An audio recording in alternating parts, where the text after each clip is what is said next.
Assalamualaikum warahmatullahi wabarakatuh. Sholawat serta salam semoga selalu tercurah kepada baginda Nabi Muhammad Shallallahu Alaihi Wasallam. Mari sejenak kita bersholawat Allahumma sholli ala Sayyidina Muhammad wa ala ali Sayyidina Muhammad. Pernahkah engkau membayangkan bahwa jodohmu ternyata datang dari negeri asing saat engkau tidak sedang mencarinya? Mengapa takdir bisa berbelok di tempat yang paling tak terduga? Bahkan di balik pagar sebuah pabrik mainan? Dan mungkinkah seorang ustadz kaya justru menemukan cinta dalam diri wanita asing yang ingin menjadi manajernya? Langit Jakarta sore itu berwarna jingga. Di antara hiruk-pikuk suara mesin dan lalu lintas di kawasan industri, seorang wanita tinggi berambut keemasan berdiri di depan gerbang besi hitam bertuliskan, Pabrik Mainan Anak Ceria. Ia menggenggam map coklat di dada dan menatap ke dalam, seolah menanti sesuatu yang lebih dari sekadar wawancara kerja. Semoga ini takdirku, ucapnya pelan dalam bahasa Rusia, matanya basah oleh harapan. Di ruangan utama lantai 2, Fahri, pemilik pabrik, sedang memeriksa laporan produksi sambil menyeruput kopi hitam. Lelaki itu bukan hanya pengusaha mainan yang sukses, ia juga seorang ustadz yang sering mengisi kajian di masjid sekitar. Jubah putihnya bersih, wajahnya teduh, namun sorot matanya tegas dan penuh perhitungan. Tiba-tiba pintu diketuk. Ustadz, ada pelamar baru untuk posisi manajer produksi, ujar asistennya pelan. Dia, bule, dari Rusia. Fahri menoleh pelan. Bule? Alisnya terangkat. Iya, namanya Alexandra Ivanovna. Lulusan bisnis dari Moskow. Dia bisa bahasa Indonesia sedikit. Fahri meletakkan gelas kopinya dan berdiri. Dari balik jendela kaca, ia melihat sosok asing itu berdiri di luar pagar. Matanya jernih, rambutnya tergerai seperti emas tua yang berkilau. Ada keteguhan dalam wajahnya. Tapi lebih dari itu, ada sesuatu yang membuat hati Fahri berdesir. Buka gerbang. Suruh dia naik ke ruang tamu. Tapi tolong sediakan kerudung sopan. Kita tetap menjaga adab, ucap Fahri tenang. Beberapa menit kemudian, wanita asing itu sudah duduk di depannya, mengenakan kerudung polos pinjaman dari resepsionis. Silakan perkenalkan diri, kata Fahri sambil mengamati. Saya Alexandra, jawabnya dengan logat kaku. Saya datang bukan hanya ingin bekerja, tapi saya ingin hidup baru. Hidup yang berarti. Fahri terdiam. Map lamaran itu diletakkannya di meja. Tapi entah kenapa, matanya tak bisa berpaling dari wanita itu. Dan hari itu, pintu yang terbuka bukan hanya gerbang pabrik, tapi mungkin juga gerbang takdir yang telah Allah tetapkan. Di ruang tamu yang sederhana tapi bersih itu, sunyi terasa menggantung. Fahri menatap Alexandra dengan hati-hati. Bukan karena dia cantik, tapi karena hatinya menolak menilai perempuan hanya dari rupa. Ia ingin tahu lebih dalam, niat, tujuan, dan keyakinan di balik kedatangan wanita asing ini. Apa yang membuatmu memilih pabrik mainan seperti ini? Di negeri yang asing pula? Tanya Fahri tenang. Alexandra menunduk sebentar, lalu menatap lurus. Saya dulu punya perusahaan mainan di Rusia bersama ayah. Tapi setelah dia meninggal, semuanya terasa kosong. Saya ingin mulai dari awal, bukan untuk uang, tapi untuk sesuatu yang lebih murni. Fahri bergumam dalam hati. Allah, betapa engkau bisa membolak-balikan hati siapapun, dari manapun. Alexandra membuka mapnya, menunjukkan rancangan sistem produksi yang dia buat. Semuanya terperinci, dari efisiensi tenaga kerja, jalur distribusi, sampai inovasi mainan edukatif Islami. Saya juga belajar sedikit tentang budaya Islam. Saya tahu, anak-anak Muslim butuh mainan yang sesuai dengan nilai-nilai mereka, ucap Alexandra sambil memperlihatkan prototipe mainan berbentuk sajadah interaktif. Fahri mengangguk perlahan. Kamu paham tentang nilai. Tapi bagaimana dengan iman? Alexandra diam. Matanya berubah teduh. Belum sepenuhnya, jawabnya jujur. Tapi saya sedang mencari cahaya. Mungkin tempat ini bisa jadi cahaya itu. Fahri menoleh ke arah rak kecil di sudut ruangan, Tempat Al-Quran terletak di atas kain hijau. Hatinya bergetar. Beberapa hari setelah wawancara itu, Alexandra resmi bekerja. Para karyawan kaget, tapi patuh. Sebagian mencibir, sebagian kagum. Fahri tahu, keputusannya berisiko. Tapi ada sesuatu dalam diri Alexandra yang sulit dijelaskan. Ia datang ke kantor tepat waktu, memakai baju sopan, dan selalu membawa buku catatan serta sebuah mushaf terjemahan. Ketika adzan berkumandang, ia berhenti dari pekerjaannya, berdiri di pinggir ruangan dan berkata, "Silakan sholat dulu, saya tunggu." Salah satu staf wanita bertanya padanya, "Mbak, kenapa kamu sopan sekali? Padahal kamu bos." Alexandra tersenyum. "Karena saya sedang belajar. Mungkin Allah mengirim saya ke sini untuk mengenal Islam bukan dari buku, tapi dari orang-orangnya." Fahri mendengar itu dari balik dinding ruangannya. Tangannya bergetar, hatinya penuh tanya. Apa ini ujian? Atau pertanda? Dan sejak saat itu, tiap malam Fahri berdoa lebih lama. Dalam sujudnya, ia menyebut nama Alexandra bukan sebagai manajer, tapi sebagai seseorang yang mungkin kelak akan menjadi bagian dari dirinya. Jika itu memang takdir dari Allah. Waktu berlalu. Dalam 3 bulan, Alexandra membuktikan dirinya bukan hanya sekadar wanita asing pencari kerja. Ia membawa perubahan besar di pabrik mainan anak ceria. Produksi meningkat, sistem kerja makin rapi, dan yang paling mengejutkan, desain mainan Islami interaktif ciptaannya mulai dilirik pasar luar negeri. Tapi bukan hanya manajemen yang berubah. Hati Fahri pun berubah. Diam-diam, ia mulai menantikan kehadiran Alexandra tiap pagi. Ia mencuri pandang saat wanita itu berdiri di taman kecil samping kantor, membaca Al-Quran terjemahan sambil memegang tasbih kayu. Malam itu, selepas mengisi kajian rutin, Fahri duduk sendiri di musola kecil pabrik. Lampu remang, suara malam menggantung hening. Allah, bisiknya pelan. Jika dia memang engkau takdirkan untukku, permudahlah. Jika tidak, jauhkan dengan lembut. Esok harinya, Fahri memanggil Alexandra ke ruangannya. "Saya ingin bicara bukan sebagai atasan," ujar Fahri membuka percakapan, "tapi sebagai seorang laki-laki yang sedang melawan hatinya sendiri." Alexandra menunduk. Wajahnya memerah. "Ada apa, Ustadz?" Suaranya pelan. "Saya sudah melihat kerja kerasmu, komitmenmu, dan keinginanmu untuk mengenal Islam. Saya ingin menawarkan sesuatu, bukan sebagai pekerjaan, tapi sebagai perjalanan hidup." Alexandra mengangkat wajah. Matanya berkaca-kaca. Ia tidak berkata apapun. "Alexandra," Fahri melanjutkan, "maukah kamu menjadi istriku? Dengan syarat kamu menjadi muslimah karena Allah, bukan karena aku." Ruangan itu sunyi. Yang terdengar hanya detak jam dan suara hati yang bertabrakan dalam dada masing-masing. "Saya," bisik Alexandra, "saya belum sempurna. Saya bahkan masih belajar wudhu dengan benar. Tapi saya ingin melakukannya. Bukan karena kamu, tapi karena hati saya percaya ini adalah cahaya yang saya cari." Fahri tersenyum. "Jika begitu, setelah kamu bersyahadat, aku akan datangi kamu bersama orang tuaku. Kita lakukan sesuai syariat." Hari itu, bukan hanya Alexandra yang melangkah ke ruang HRD sebagai calon istri bosnya. Ia melangkah ke masjid kecil di pabrik itu, duduk bersama Fahri dan seorang ustadz senior, lalu mengucapkan syahadat dengan suara yang gemetar tapi tulus. "Asyhadu an la ilaha illallah, wa asyhadu anna Muhammadan Rasulullah." Para karyawan berkumpul, banyak yang meneteskan air mata. Di antara mereka ada yang berbisik, "Masya Allah, wanita ini awalnya datang untuk bekerja, tapi pulang sebagai muslimah dan calon istri ustadz." Namun, perjalanan mereka belum berakhir. Justru baru saja dimulai. Karena cinta yang dibangun atas dasar iman, akan diuji lebih dalam sebelum sampai pada klimaksnya.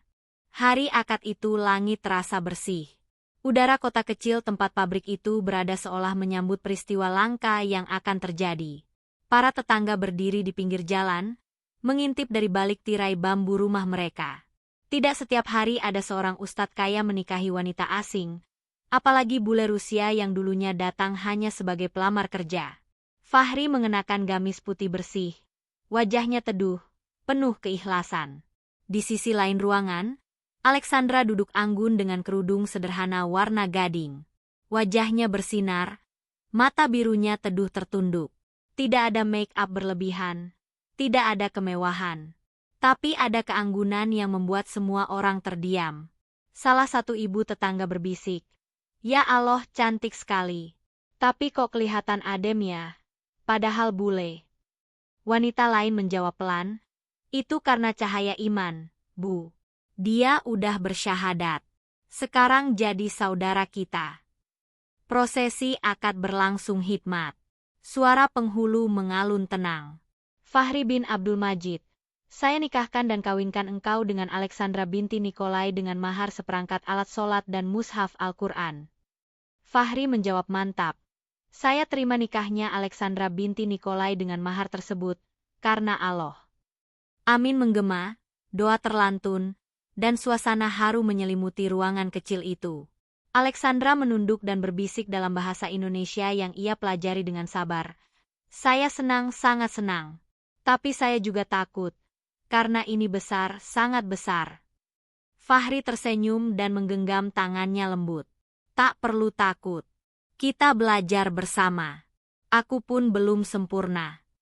Beberapa hari setelah pernikahan itu, kampung sekitar mulai ramai dengan pembicaraan. Ada yang kagum, ada yang iri, dan ada juga yang sinis. "Dulu saya kira ustadz itu tidak akan menikah," ujar salah satu pria paruh baya. "Ternyata malah nikah sama bule. Luar biasa." Namun reaksi paling mengejutkan datang dari kalangan anak-anak panti asuhan yang sering mendapat donasi mainan dari pabrik. Saat Alexandra datang mengenakan gamis dan kerudung, anak-anak itu langsung mengerubunginya. "Bunda baru?" tanya salah satu anak sambil memeluknya. Alexandra tersenyum dan membelai kepala anak itu. "Iya, insya Allah, bunda baru kalian." Seketika itu, Fahri yang berdiri dari kejauhan, menunduk dan menyeka air matanya. Hatinya berkata, "Ya Allah, Engkau telah mempertemukan dua jiwa yang sangat jauh, lalu Engkau satukan dalam cinta yang suci. Ini bukan mimpi, ini nyata. Dan ini semua karena MU." Namun, ujian rumah tangga mereka belum selesai. Karena cinta sejati tak selalu manis di awal.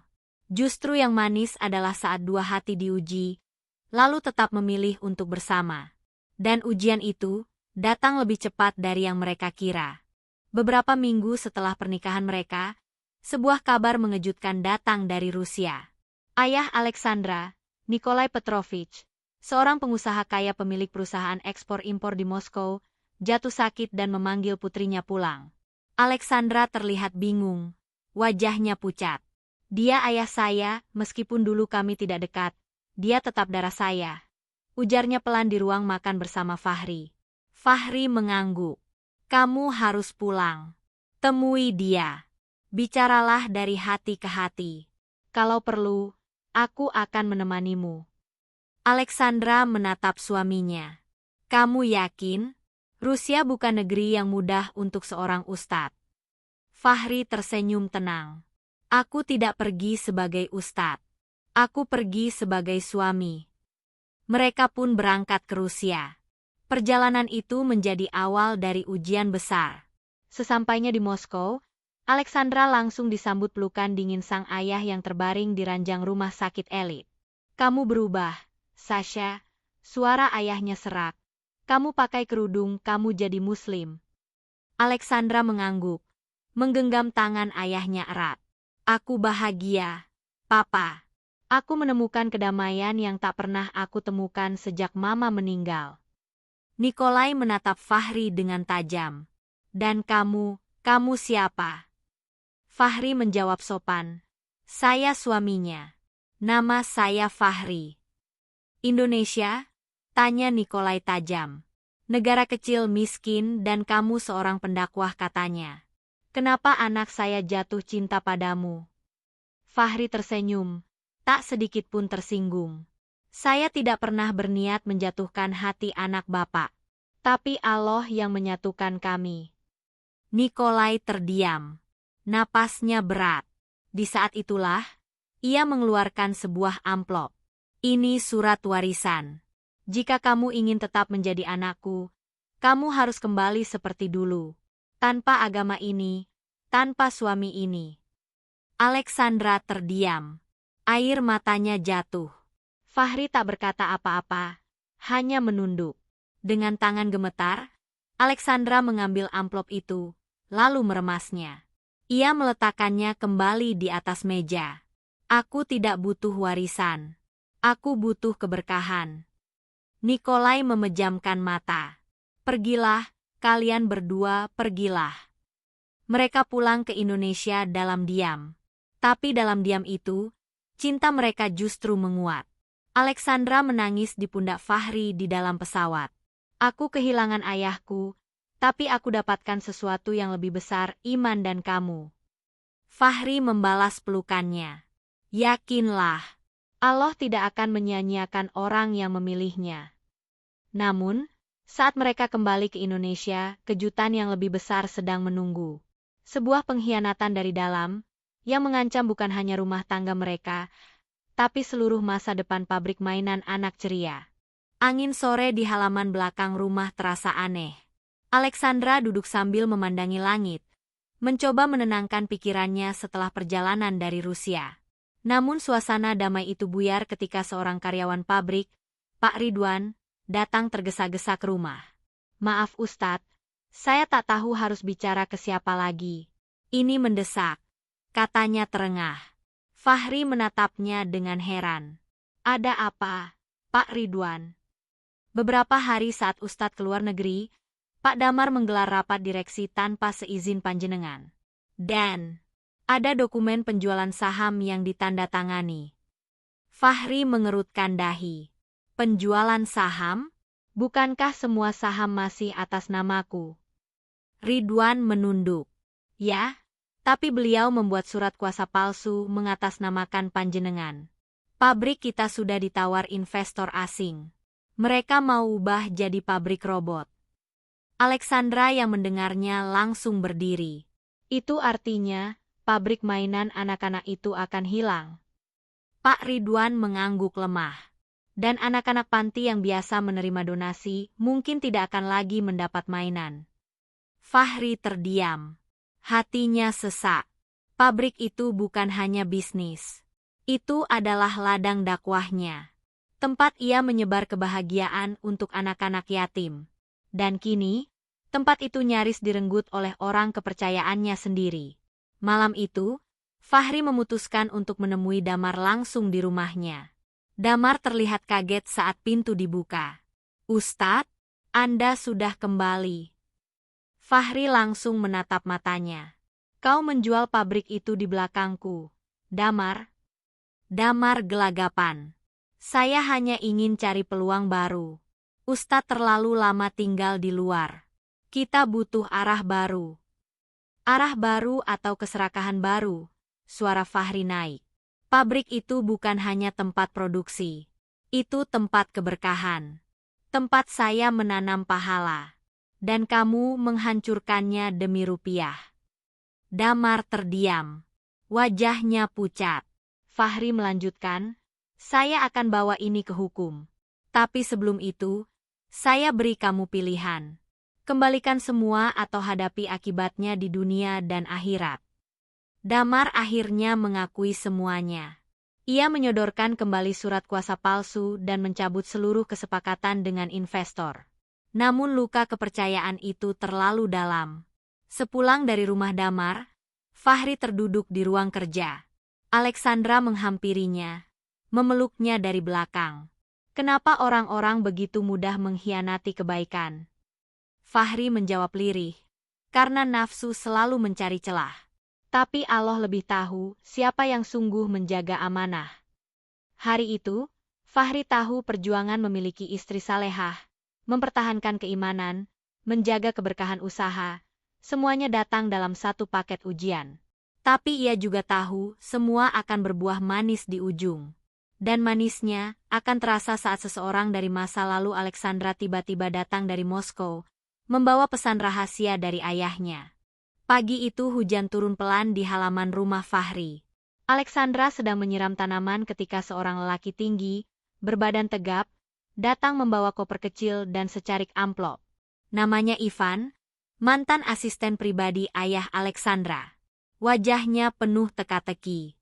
Aku diminta langsung oleh almarhum Tuan Nikolai untuk menyerahkan ini, katanya sambil memberikan amplop coklat kepada Alexandra. Dia meninggal 3 hari setelah kalian pergi. Alexandra terpaku. Jantungnya berdetak lebih cepat. Ia buka amplop itu perlahan, dan membaca surat yang ditulis dengan tangan gemetar. Sasha, maafkan Papa. Aku egois. Aku takut kehilanganmu dan lebih takut lagi kehilangan pengaruhku. Tapi ketika melihat matamu waktu itu, aku tahu kamu telah menemukan kebahagiaan yang aku sendiri tidak pernah bisa berikan. Fahri, jagalah putriku. Kamu bukan hanya memenangkan hatinya, tapi juga kepercayaanku. Semua asetku, termasuk perusahaan ekspor di Moskow, akan diwariskan padamu berdua. Bukan karena hartanya, tapi karena aku ingin anakku melanjutkan hidup dengan orang yang mengenalkan makna cinta dan Allah padanya. Peluklah cucuku nanti atas nama kakeknya yang dulu keras kepala. Maafkan aku, Nikolai. Tangis Alexandra pecah. Ia memeluk surat itu erat-erat, lalu berlari ke dalam rumah, mencari Fahri yang sedang membaca Al-Quran di ruang tengah. Dia tinggalkan semuanya untuk kita, Mas, ucapnya sambil terseduh. Ayahku, dia percaya padamu. Fahri menarik Alexandra ke dalam pelukannya. Subhanallah, betapa Allah membolak-balikan hati manusia. Beberapa bulan kemudian, bukan hanya pabrik mainan anak ceria yang kembali berjaya, tapi juga lahir sebuah cabang baru di Moskow, khusus untuk memproduksi mainan edukasi Islami. Proyek itu dinamai Sasha Toys, sebagai penghormatan kepada perjalanan cinta Alexandra dan keimanan yang menyatukan mereka. Dan tepat setahun setelah surat itu datang, lahirlah seorang bayi perempuan yang diberi nama Alia Nikolovna Fahri, cucu dari Nikolai yang dulu keras kepala dan kini menjadi salah satu alasan ia masuk Islam sebelum wafat. Pada suatu sore, Fahri duduk di ayunan belakang rumah sambil menggendong Alia kecil. Di sampingnya, Alexandra tersenyum penuh kedamaian.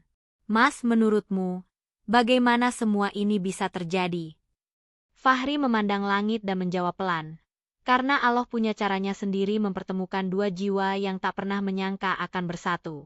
Mainan memang diciptakan untuk anak-anak, tapi kadang, dari sanalah kita belajar bahwa hidup ini hanyalah permainan kecuali cinta karena Allah.